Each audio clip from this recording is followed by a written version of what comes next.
This is NPR's Life Kit, and I'm Alyssa Nadworny, an education reporter. What are you going to do after you graduate? God, yeah, I know. It's seriously the worst question.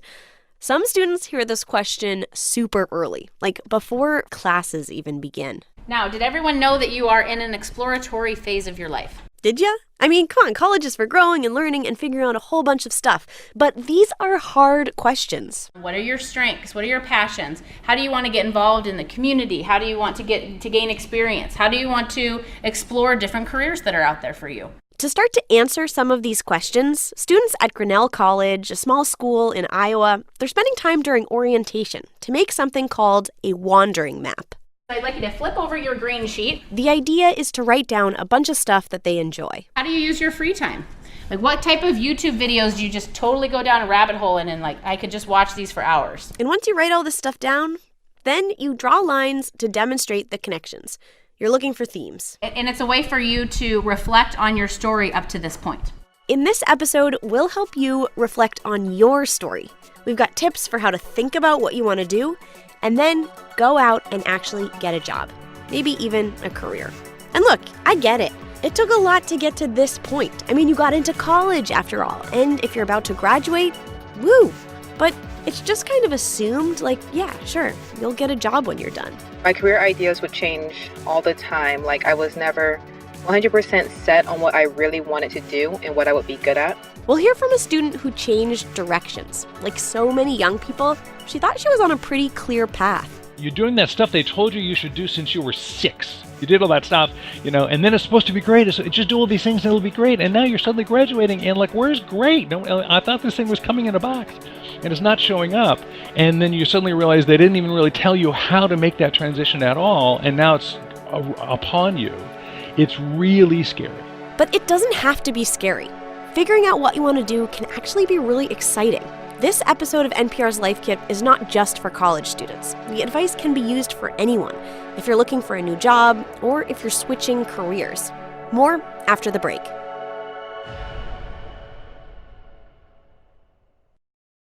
So let's jump in. Takeaway number 1, start early. Most campuses have career services. It's usually staffed with advisors to help you through all this stuff. But so many students, they wait until their junior or senior year to wander in. Perhaps when the students feel a sense of urgency. That's Mark Peltz, who leads the Career Center at Grinnell, the small college in Iowa. Maybe they're heading home to confront family on what they have or have not been doing in terms of preparing for what comes next. Mark says by then you may have missed a whole bunch of opportunities. Certain jobs hire in the fall, so if you wait until right before graduation, you may be too late. There are also internships and fellowships that are only available for current students. So the earlier you learn about those, the better. The other thing is what you do professionally, it can be completely different from what you study in college. So starting early allows you time to meander a bit, to ask questions like, what do I like? What brings me joy? If you're just starting to examine those questions, 60 days before you graduate, that's a pretty rapid timeline to cover a lot of ground. So if you're listening and you're like, oh, snap, this is my final year, or I'm graduating this semester, don't worry. It's better now than never. And look, you're listening to this guide, so you're basically already doing it. Takeaway number 2, study yourself. Use your own life as data. You don't have to guess when it comes to what you enjoy. You can actually just observe yourself and gather insights. You got to really start with you. You got to take stock of who you are, what matters to you. When I was struggling in my career, a friend recommended a book that totally changed how I viewed my job, and it helped me reframe what I wanted to do.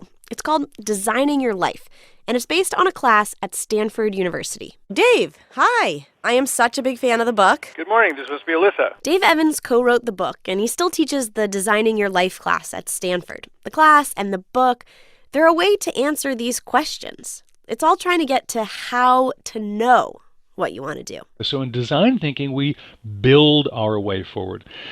You start with curiosity. You got to at least begin with what you know. You got to begin with you. To do this, Dave suggests an activity called the Good Time Journal.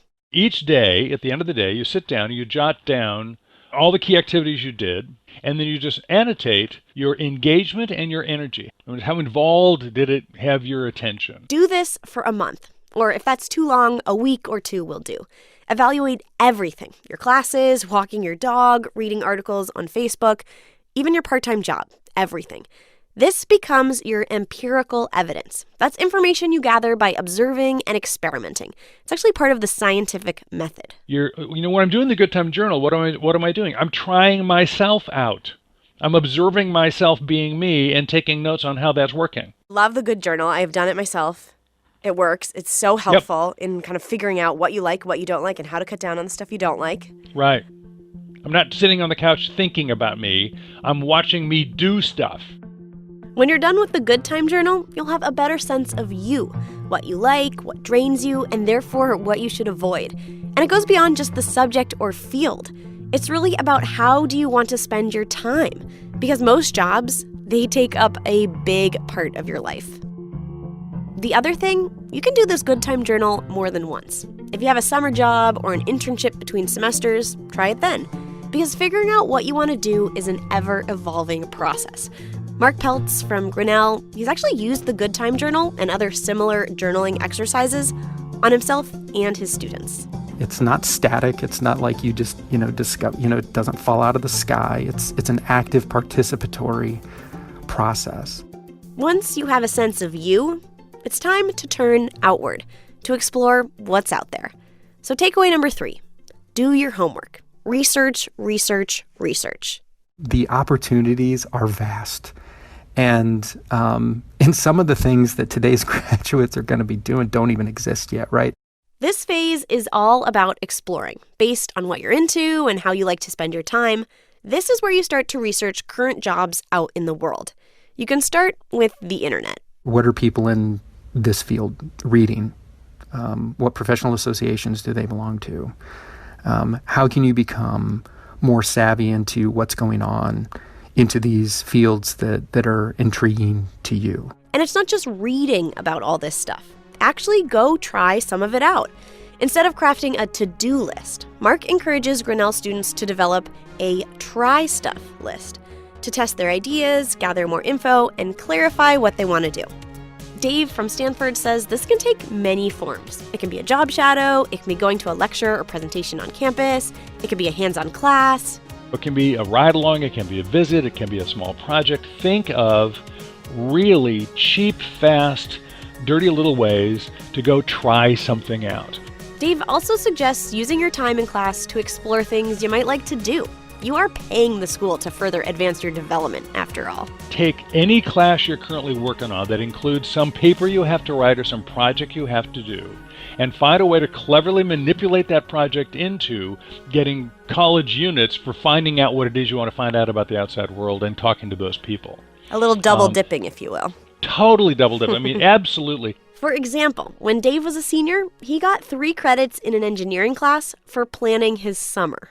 I was inspired by the book Travels with Charlie. He had just finished John Steinbeck's tale of his cross-country road trip. I was an engineering student, and we had to do this big project as the final, course requirement. So for this project, he did all the research for his own Steinbeck-like adventure, including redesigning a van for travel and a detailed map of the trip.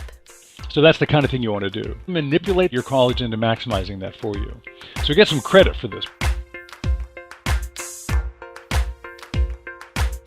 Do you remember what it was like trying to figure out how to get a job? I remember that it felt like there was a lot of information coming at me, and yet I wasn't sure how to decipher that information. Stacey Harris works with young adults at community colleges in New York City, part of a program called Year Up, an organization that gets students ready for internships and careers.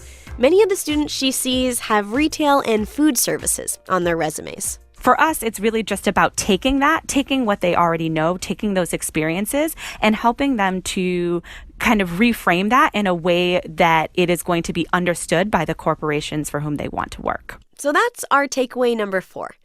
Tell your own story. There are a couple ways to do this, and the first is all about the spin. You're essentially translating what you've done and who you are for others. You have more experience than you think, and it's just about reframing that in the right language. Stacy says you can do these translations for all types of jobs. Let's say you've worked answering phones or in customer service. It comes with experience in de-escalating difficult situations. It comes with experiences of having to work with colleagues to figure out what your shifts are going to be for the following week. Hi, my name is Kelsey Williams, and life before Europe was me just working between food and retail services. Kelsey did the Year Up program while working her way through an associate's degree at Northern Virginia Community College. Before she started, she worked at Lowe's Home Improvement Center and Dunkin' Donuts. She thought she'd be doing retail for a long time. Now, she wants to be a software engineer. As someone who's going into a more technical profession, I had to be able to speak on things I didn't really think about that I did in passing, like running diagnostic checks on register terminals, any of the software that I had to manage and utilize. Those were all parts of her job working at Lowe's. And in addition to the concrete things, her time spent serving coffee and helping customers gave her a bunch of transferable skills. She works well with people, she's a team leader, she learns fast, and she can solve problems on the spot. The story that you tell is also on a piece of paper. It's called your resume, and it lists a lot of your experiences. But you don't have to just put things down that you were paid to do. Here's Mark from Grinnell. Some of your most relevant, meaningful experiences might come from other parts of your life. You can put a club that you led, or research opportunities you did, or maybe your volunteer gig. Just keep the document easy to read and uncluttered. Remember, resumes are scanned, so making sure that it has a clear layout and design is really important. You will probably also want more than one resume. So Stacy from Year Up says keep a version that's easy to change, like in Google Docs. It's important for you to do a lot of drafts or iterations of your resume. Your resume should always be changing based off of the experience that you're getting. And as you get more experience and you're applying to different jobs, you'll be updating and editing it. During that time, don't be afraid to get feedback. You can ask your friends or professors to look it over. You can also bring your resume to the Career Service Center on campus. They can help you make sure the document is free of spelling errors or weird formatting. Another important way to tell your story is the elevator pitch. Yeah, whenever you're ready. Awesome. Yeah, sure. So my name is Stacy Harris. An elevator pitch is basically a mini story of who you are and what you want to do. The name comes from the idea that if you ran into someone in an elevator, you'd be able to do a proper and thorough introduction of yourself by the time the elevator ride finished. We asked Stacy from Year Up to give us hers and explain the parts. I am the Associate Director of the Career Immersion Program at Year Up in New York and New Jersey. So in your elevator pitch, you always want to make sure that you're starting by introducing yourself with your name, because this is, for a stranger. You also want to make sure that you are talking a little bit about kind of your history. I have about 10 years of professional experience in education and workforce development, nonprofit work. Telling a little bit about your current work, helping to connect young adults with positive and strong career opportunities. Also talk a little bit about your goals for the future. I am hoping that in the future I can expand the Year Up program, for which it allows you to be able to then talk about that with the person that you've just met. The idea is that this is the beginning of a conversation that you can have with anyone. Once you figured out what to say, practice, practice, practice. Try telling a friend or a classmate, say it out loud in front of a mirror. You can even write down some bullet points and read it the first couple times until it becomes natural and you can easily fill in the blanks. A couple of my students have actually hopped into an elevator with me just to practice their elevator pitch as if I was a stranger. It can be a little weird to talk about ourselves. Like, who are we? We don't have a story. But everyone has a story. And maybe more importantly, most humans, they love stories. Here's Dave Evans. We are story-making machines. We now understand in this era of neurophysiological research that your mind is a story maker and your memory management system is narratively organized. And if you've collected data on yourself through the Good Time Journal or through the Wandering Map, like the students at Grinnell, At this point, you should have a pretty good understanding of what you like and what you're interested and curious about. Plus, you've done all that research, so you actually are knowledgeable about the fields you're interested in. You can't tell a story unless you're reflecting on your life in a meaningful way, and here's what I'm learning, and here's what I'm curious about, and here's what I've noticed is going on. Hey, what are you noticing? Did you hear that right at the end? Here's what I'm noticing. What are you noticing? Hey, what are you noticing? Dave is making the story, the elevator pitch, incorporate the person he's delivering it to. And actually, he'd prefer that we call these elevator pitches elevator conversations, because it's not just something you memorize and deliver. It's an open door to a conversation. Okay, so here's takeaway number 5. Look to the future and hit send. Okay, basically, do a ton of informational interviews. These are conversations where you can gather more information about specific jobs, what they're like, and if you'd like to do them. You can also learn about how people arrived at those jobs. It's basically taking your research to the next level. You can ask, who are the people in the world that are doing interesting things?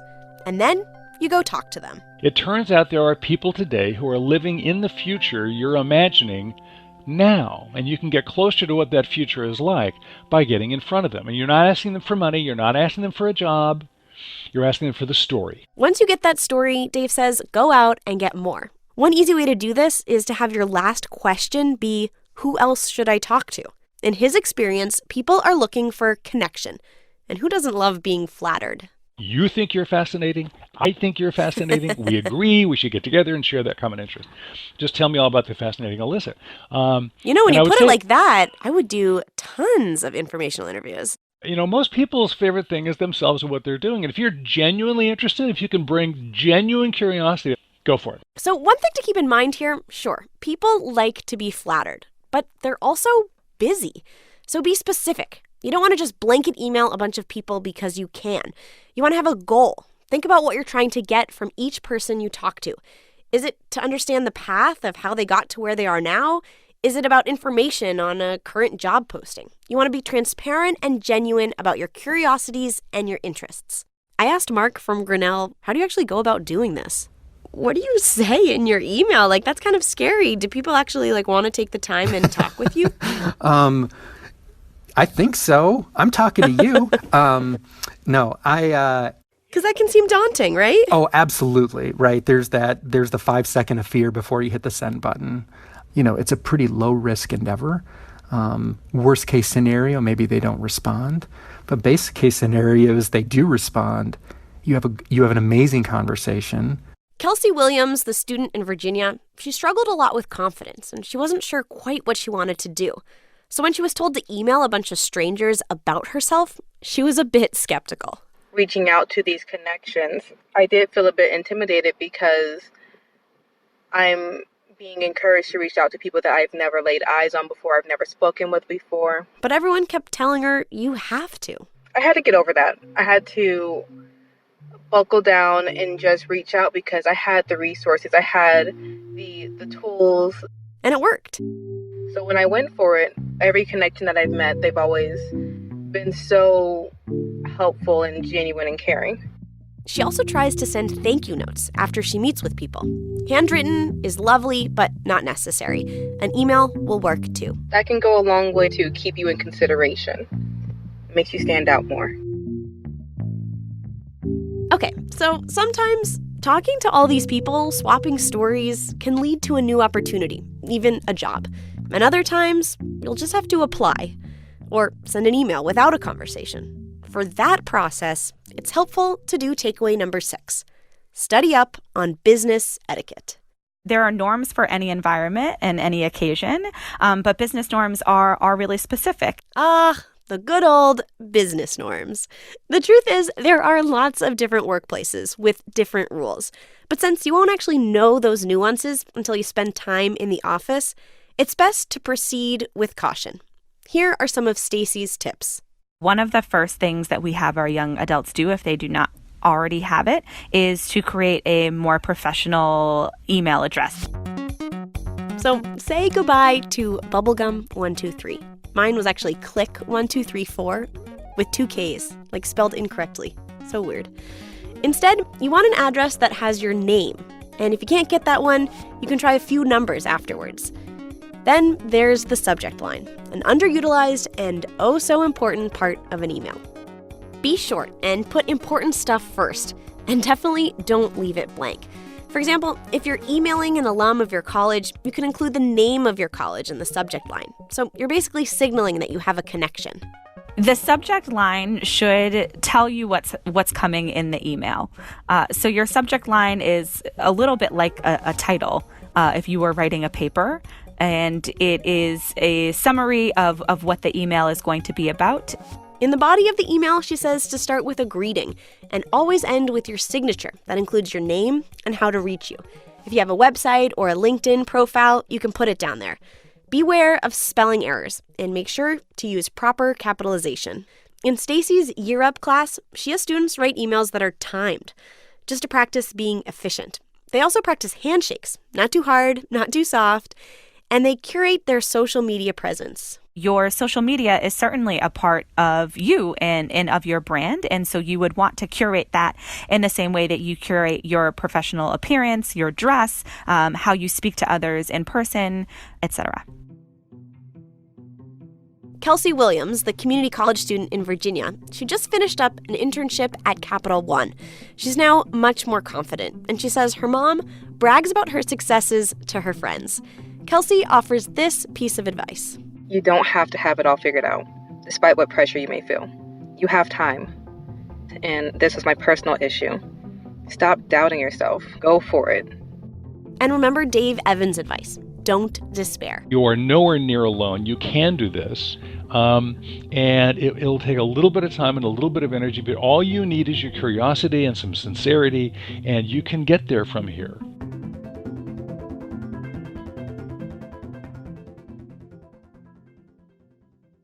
Okay, so now it's time for a recap. Takeaway number 1, start early. Say hello to career services. You can be thinking about this from the beginning. Takeaway number 2, study yourself. You don't have to guess when it comes to what you enjoy. You got to take stock of who you are, what matters to you. Takeaway number 3, do your homework. Research, research, research. Takeaway number 4, such a good one. Tell your own story. You have more experience than you think, and it's just about reframing that in the right language. Takeaway number 5, look to the future and hit send. Basically, do a bunch of informational interviews. Most people's favorite thing is themselves and what they're doing, and if you can be truly curious, go for it. And finally, takeaway number 6, study up on business etiquette. For more NPR Life Kit, check out our other episodes. We've got a guide on friendship, including one about how to maintain friendships over big life changes, like college or a new job. If you like what you hear, make sure to check out our other Life Kit guides at npr.org/lifekit. And while you're there, subscribe to our newsletter so you don't miss anything. We've got more guides coming out every month on all sorts of topics. And here, as always, is a completely random tip. This time, it's from Life Kit producer Sylvie Douglas. If you ever make too much guacamole, which, debatable if that's a thing, put the leftover guac in an airtight container, tamp it down a little bit, pour about ½ an inch of water on top, and then put it in the fridge. And then when you're ready for more, just pour off the water, give it a little stir, and it will be good. If you've got a good tip or you want to suggest a topic, email us at lifekit@npr.org. I'm Alyssa Nadworny. Thank you for listening.